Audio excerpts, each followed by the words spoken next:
Yo, we're live with MADDGABBTV. It's your boy Goldie Trill.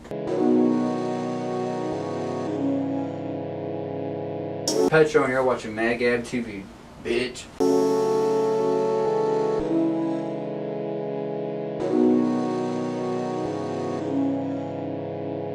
Yo, what's up? It's Bishop Dez. You watching MADDGABBTV.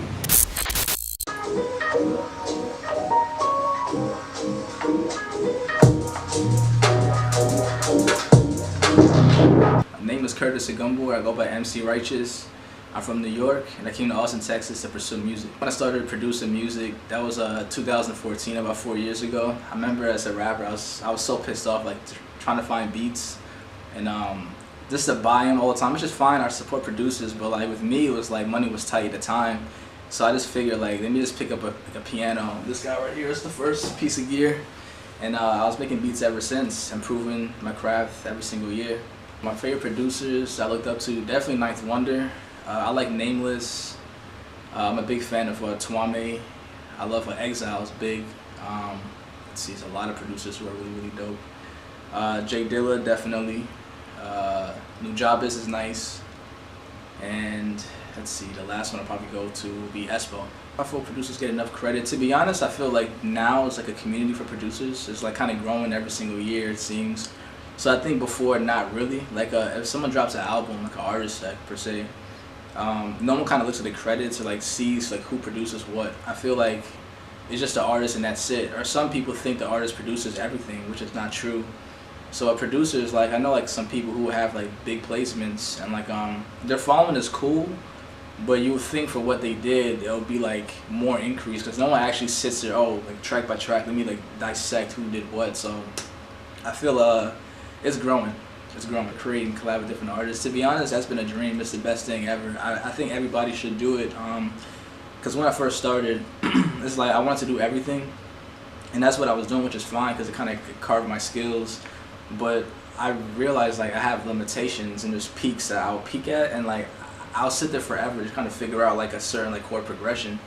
But if you find the artists around you who are like who are gifted in what that area is that you're lacking, they'll just make it so much easier for you, and just they'll bring things to the table that you wouldn't do for yourself because you just don't, your mind doesn't go to that area. But it's just with ease. So I feel like it's been a dream coming to Austin, just seeing everybody around me and just seeing what they can bring. It's amazing.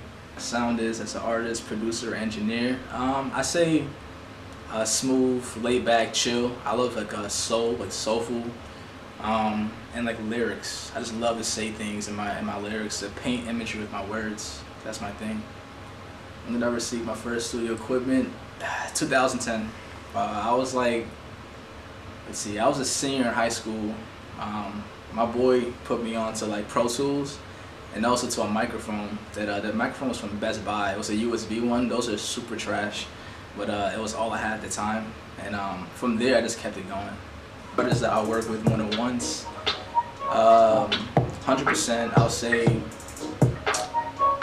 it's a lot of them, they go forever. I'll say Hinton, Tycee, Espo, Ayuma, and Vagabond, Villa. I like boom bap stuff, but like a twist. Lo-fi is cool too, lo-fi hip hop, but to kind of like blend that stuff with like even trap elements too, like I just kind of it's all based on how I feel. Sometimes I'll be like in a boom bap stage, sometimes it'll be trap, sometimes it'll be a blend of both. So pretty much I'm like all over the place. For an artist to learn the writing, the beat making, the engineering, I feel, to be honest, in this current like climate, it's essential to have those three things. If you're not a master of them, it's fine. Just have a basic understanding. It makes you so much more ahead. The language, the whole lingo will be in your mind. So when you enter different circles, you can talk that language upon different producers or engineers. So it makes you like just well versed. And just to be a threat is what you want to be, because you don't have to go out of your way. You can just sit there in one place and do everything you have to do for yourself. So what sets me apart upon my competition? I say there has to be, in terms of the engineering aspect, the fact that I rap and I'm a rapper and I do this, I've been doing it for a long time. When artists come to me to work, especially rappers, I have an ear for it since I do it myself, and I know how to get them to sound really, really nice. If I cut the beat for like chops or like just like effects, my ear is tuned to know where those things are, and they trust me because like I can hear before I even start to like mix and master. I get very excited when I'm recording any artist because when they're doing it, I'm constantly listening for spots where I'm gonna like do effects on. My ears just work that way. I dabble with it here and there. I play guitar. I have a bass, electric, and an acoustic. What else do I play?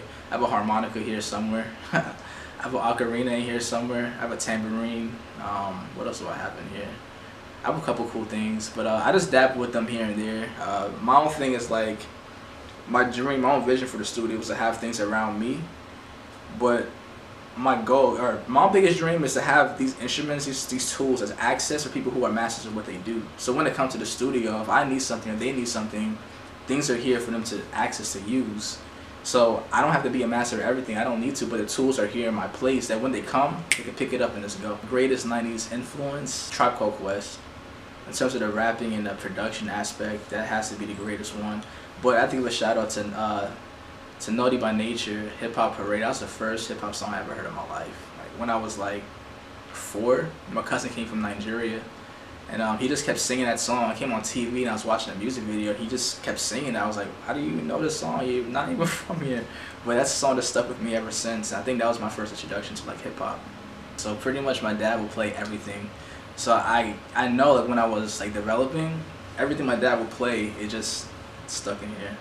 So like it's pretty much like everything: funk, metal, hip hop, soul, R&B. Everything is pretty much like my dad has a collection for days. My social media sites, some of them I'll say www.mcrighteous.com has everything. Twitter is @mcrighteous. Instagram, pretty much everything you see will be MC_righteous.